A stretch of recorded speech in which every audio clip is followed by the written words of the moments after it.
Gandhidham મહાપાલિકાએ આદિપુરના ward number 1 એ વિસ્તારમાં તાજેતરમાં મસ્જિદ અને કમર્શિયલ દબાણો દૂર કરી 2000 ચોરસ મીટર જમીનનો હવે પ્રજાના હિતમાં ઉપયોગ કરવાનો નિર્ણય કર્યો છે। મહાનગરપાલિકા અહીં 1,25,00,000ના ખર્ચે અદ્યતન લાઇબ્રેરી કમ રીડિંગ હોલનું નિર્માણ કરશે, જેના માટે ટેન્ડર પણ પ્રસિદ્ધ કરી દેવાયું છે। આ અદ્યતન લાઇબ્રેરીની વિશેષતા એ છે કે તે માત્ર પરંપરાગત પુસ્તકાલય નહીં પણ આધુનિક સુવિધાઓથી સજ્જ હશે।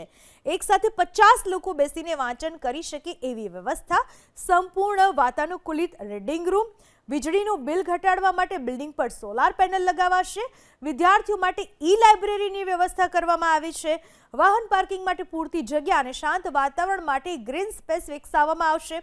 આ સંકુલ તૈયાર થવાથી શિક્ષણ નગરી તરીકે ઓળખાતા આદિપુરના વોર્ડ 1A અને આસપાસના વિસ્તારના વિદ્યાર્થીઓ તેમજ સ્પર્ધાત્મક પરીક્ષાની તૈયારી કરતા યુવાનોને વાંચન માટે ઉત્તમ વાતાવરણ મળી રહેશે।